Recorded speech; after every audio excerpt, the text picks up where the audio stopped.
Police say it was around 8:20 Wednesday night when the sisters were standing outside on the 2700 block of South Homan when they were shot by an unidentified suspect.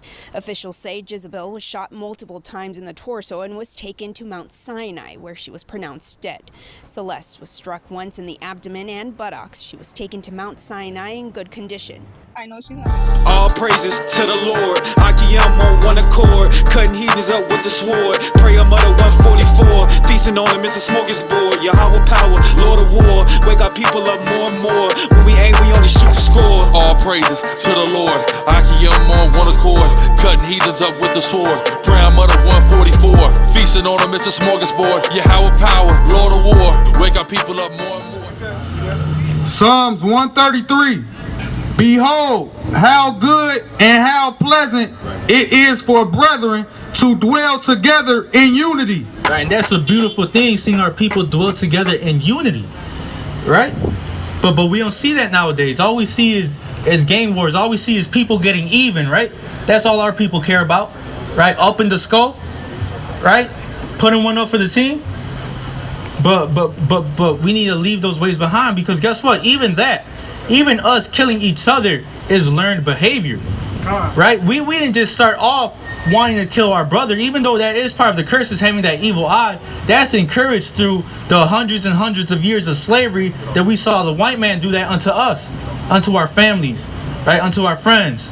We saw them kill us, and we thought that was acceptable. If you imagine seeing 10, 50, hundreds of your own people die, you start to value that life less, because you see it be gone so quickly, right? So now when we're made free, right, they supposedly freed us from the plantations, freed us from the shackles. We're let off into our own communities, and we've gone through 300 years of seeing blacks and Hispanics die, right? We've gone through 300 years of seeing blacks and Hispanics be brutally tortured, right? And now we're in our communities thinking we're free, but we have that learned behavior in our mind. And now we don't think it's wrong if we do that to ourselves. And then carry that on for 40, 50, 60, 100 years. And now we're here in modern day. We're here in 2022. And we're still doing the same thing. We still think it's cool to take another brother's life. Right? But like I said, that's learned behavior. Let's see. Two women were shot, one fatally on the city's southwest side on Wednesday night, Chicago police said. The women, 22 and 24 years old, were standing outside in Little Village's neighborhood, 2700 block of South Homan Avenue, about 8:20 p.m. when someone fired shots at them, police said. The 22-year-old was shot multiple times in the torso and transported to Mount Sinai Hospital, where she was pronounced dead. The 24-year-old was shot in the buttocks and abdomen and was transported to the same hospital, where she is listed in good condition, police said. There is no custody and area for detectives are investigating, police said. Police did not provide further information about the shooting, but 9 times out of 10, I can guarantee you it was one of us spinning the goddamn block, right, and they hit them goddamn women, man. Right, exactly. 22 and 24. Now our sisters can't even stand outside without having to worry for their lives, right? And even that is part of the curses. Deuteronomy 28 and 66. And thy life shall hang in doubt before that says the blacks, Hispanics, and Native Americans' lives shall hang in doubt before us. And thou shalt fear day and night. And we shall fear day and night. We shall fear being able to walk in our own communities. Right? We shall fear having to go outside. We shall fear having children and letting them play outside. Just normal things that should be afforded to us. Right? We shall have a fear of that stuff, because our lives hang in doubt. You don't think the white man? You think the white man fears about their children out playing in the streets and them getting shot? Right? You think the white man fears about walking down the streets in his own community? You think the white woman fears about standing on the corner and getting shot like our sister did here in Little Village? What was that, yesterday or Wednesday? That's how you know who the tribes are. That's how we can identify and clearly pinpoint who the 12 tribes are, because we're the only ones going through all these curses that will be upon our people forever. Starting in life, you're still under these curses, and that's what that verse is saying. Because guess what? LeBron could have as much money as he wants, could be the best player in the NBA right now, and he's still going under these curses, right? He's still suffering from Deuteronomy 28 and 68, right? There's no amount of money that could save any of those slaves, those Southern Kingdom slaves, from going into slavery. There was no amount of status. There was nothing that those brothers could do. Because guess what? Because they were Israelites and because they had to suffer those curses. Because our ancestors made a covenant with the Most High God. We signed that contract. So guess what? Whether we like it or not, we're upholding our end of the deal. But that's the crazy thing. Again, that covenant had stipulations. It had blessings and curses. Right now, we're upholding our end of the deal on the curses side, but all we need to do is start keeping the law, statutes, and commandments, and we'll get those blessings are still there. Just because we're under the curses doesn't mean that those blessings went away from the contract, right? But we just don't want to go back. We don't want to read the terms and services, right, of the covenant and find that it says that if we kept the commandments, we would get the blessings, right? What you got? 1 Kings 9 and 7. This is 1 Kings chapter 9 verse 7. Then I will cut off Israel out of the land which I have given them in his house, which I have hallowed for my name, and I will cast them out of my sight. And Israel shall be a proverb and a byword among all people. Right, and that even goes into the curses. But guess what? This wasn't just every land that the Israelites were able to emigrate to, we have been kicked out from. Right, we have been under the curse. We can't run away from these curses. It talks about in the Bible that our people ran to Egypt to try to escape the curses.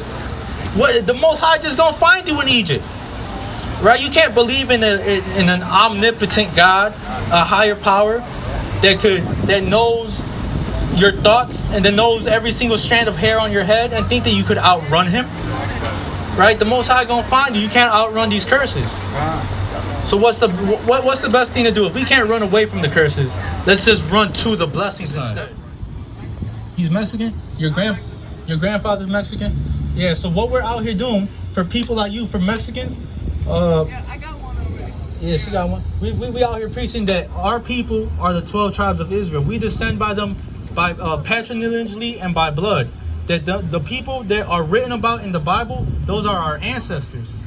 Right? And this book was written by our ancestors, and it was written to us. It wasn't written to these other nations, right? You go into the history, you go into the kings, all that history is there for us to learn from, right? Because guess what? Even back then, our people had enemies. Bring out Psalms 83. Yeah, is it 83 or 81? So the enemy. Oh yeah, Psalms 83. Yeah, just get to where it starts to list them. Okay. Let's see. This is Psalms 83, verse 4.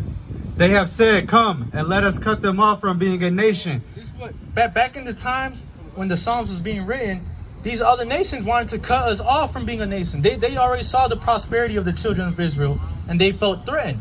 So what they said, let us come, and they had a conspiracy set up against us.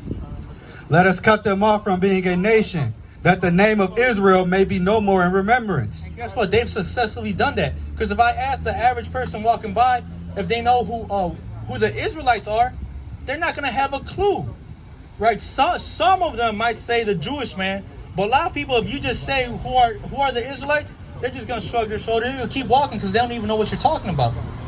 That means that the name of Israel, they've effectively still tried to cut that name off.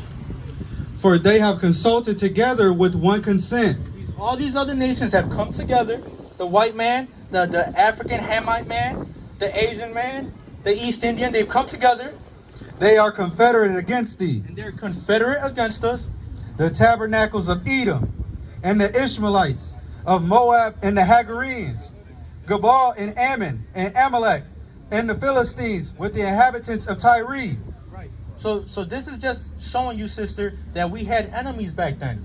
And this book is giving us the way to carry ourselves when we're around our enemies, to carry ourselves when we're around each other, to be able to build up a nation, right? But our people have strayed far away from this. Were you raised Catholic or Christian? Catholic. Do you see any problems with the Catholic Church? There's a lot of problems. And guess what? You see that because that isn't our religion. That religion was put upon us. That religion was forced upon our people. And our people, and guess what? Who got zeal of God? There's something innately within our people, especially within Mexicans and with Catholicism, that we have such a love of God, that we know that there's a God out there who loves us, that if they come with this fake religion and tell us this is the religion of God, we're going to follow that religion to the nth degree, right? We're going to, if they tell us to get into heaven, you need to bow down to this idol and worship this idol and pray to this idol and light these candles with this idol on it, we're going to do exactly that because we think that's going to bring us salvation. But guess what? We've had Catholicism for hundreds of years, and we haven't gotten no type of salvation, right? So make that make sense. We're given these religions that do nothing for us. So why do we continue to stay in them? All these religions do is keep us in sin, and it makes the pastors and the people who are pushing these religions, it makes them rich. It makes Geno Jennings rich. It makes what's the devil's name? No, Creflo Dollar. No, I'm talking about the devil though, dude. Yeah, it makes Joel Osteens of the world rich.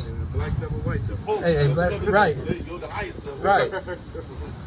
This is Romans 10:2. For I bear them record that they have a zeal of God, but not according to knowledge. This is talking about our people. We have a zeal of God, but not according to knowledge. Because if our people had the knowledge of the Bible, we would know that Jesus isn't white, right? We would know that we shouldn't be bowing down to a white Mary, right? And Hispanics are funny because guess what? We'll do this thing where we'll make Mary, or not Mary, we'll make La Virgen de Guadalupe, we'll make her brown and call her Morenita just to make us feel proud, right? Just to justify the fact that we're praying to a brown idol, right? But that's off as well. We're not supposed to be praying to any idols. White, black, brown, yellow. We're not supposed to be doing none of that. But our people have been made to think that these are the things we need to do for salvation, right? To be godly and to be righteous. I guarantee you our grandma thinks she's righteous with that idol in her house. And she sees nothing wrong with it.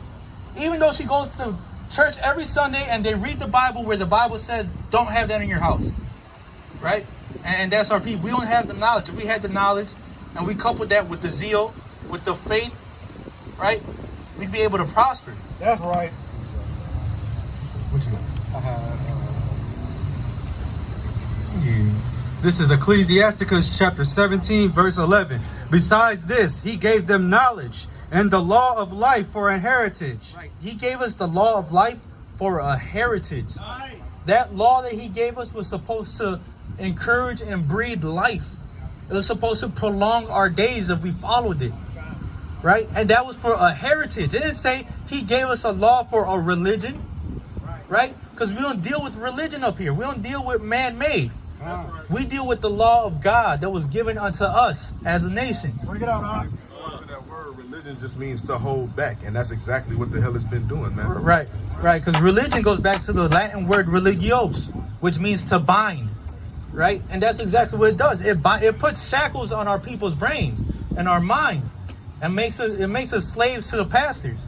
Right? Because how the hell are you gonna walk into a church that's supposed to be preaching the Bible, and the pastor don't even read from the Bible? The pastor brings out John 3:16. Y'all do a little shake and dance, right? Y'all go around shaking each other's hands. They pass the collection plate around a couple times, and then y'all go to the basement and eat pork tamales, right? That's doing nothing for us as a community. I said this last week. The churches line Black, Hispanic, and Native American communities. The church, it goes church, liquor store, funeral home, back to back to back.